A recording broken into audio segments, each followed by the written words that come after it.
খালেদা জিয়ার নামাজে জানাজা আজ হলো মানিক মিয়া অ্যাভিনিউতে। প্রথমে বলা হয়েছিল 2টার দিকে হবে, কিন্তু শেষ পর্যন্ত এটা 3টার পর পর গিয়ে ঠেকলো।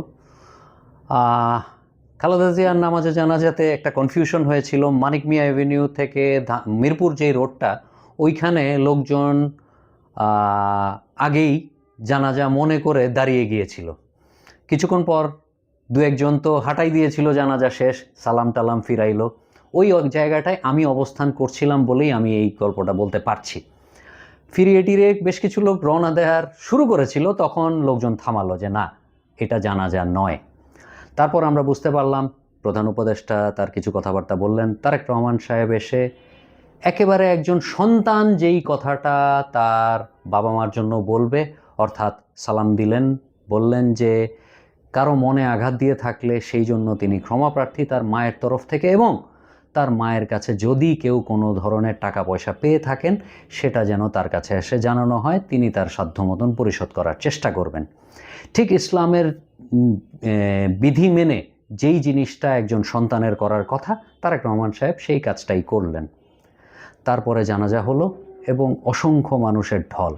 এটা নিয়ে অনেকেই অনেক আলোচনা করছে, বিভিন্নভাবে গোয়েন্দা সংস্থার রিপোর্টও নাকি বেরিয়েছে 1,40,00,000 লোক এই জানাজায় উপস্থিত ছিল। হতেই পারে, কিন্তু আসলে সংখ্যা দিয়ে খালেদা জিয়াকে মাপাটা আমার কাছে মনে হয় খালেদা জিয়ার অপমান। খালেদা জিয়া সংখ্যার অনেক ঊর্ধ্বে। আজকে যখন জানাজা পড়ছিলাম, অনেক লম্বা সময় ছিলাম, তো যদিও 2 ঘন্টা আগে, অর্থাৎ 2টা যখন আমি স্থির করেছিলাম তার 2 ঘন্টা আগে সেই স্থলে আমি গিয়েছিলাম, জানাজা যেখানে পড়ানো হবে, অর্থাৎ মানিক মিয়া অ্যাভিনিউ। ঢুকতে পারিনি মানিক মিয়া অ্যাভিনিউতে, অনেক দূরে দাঁড়িয়েছিলাম। তো অনেক মানুষ অনেক ধরনের কথা বলছিল। একজন খুব ইন্টারেস্টিং একটা কথা বলল, বিএনপির লোকজন আসলে কোনো কাজের না, এরা বুঝতেই পারে না এই এতজন লোক আসবে। আমরা ঠিকই বুঝছিলাম, তাইলে মাইকিংয়ের ব্যবস্থা করলো না কেন? মানুষের আক্ষেপ। আসলে বিএনপি এই কাজটা কতটুকু গুছায় করতে পারবে বা পারবে না, এই তর্কে আমি যাব না। বিষয়টা হচ্ছে মানুষের এক্সপেকটেশন টু বিএনপি, আর মানুষের এক্সপেকটেশন যে খালেদা জিয়ার মৃত্যুর পরে তারা কেন মাইকিং ঠিক মতন শুনতে পাচ্ছে না, তার জানাজায় তার মাইকিংটা কেন শুনতে পাচ্ছে না। মানুষের আকাঙ্ক্ষা যে এই জানাজায় সঠিকভাবে উপস্থিত হওয়া। আর সংখ্যাটার কথা কেন বলবো না, কারণ হচ্ছে 2-1জন ছাড়া এই সোশ্যাল মিডিয়া টিভির যুগে আমার ধারণা বাংলাদেশের ঘরে ঘরে তার জানাজা পড়া হয়েছে, এবং আমি নিশ্চিত এই ব্যাপারে যে ঘরে ঘরে জানাজা পড়া হয়েছে। কারণ আমি দেখেছি আমার মুরব্বীরা সেই টিভির সামনে বসে তারা জানাজায় পার্টিসিপেট করেছে, সেই টিভির সামনেই। যাই হোক, আরেকটা কথা বলার জন্য এই ভিডিওটা, আমার মনে একটা জিনিস এসছে, খালেদা জিয়া আজ পর্যন্ত কেন বেঁচে ছিলেন?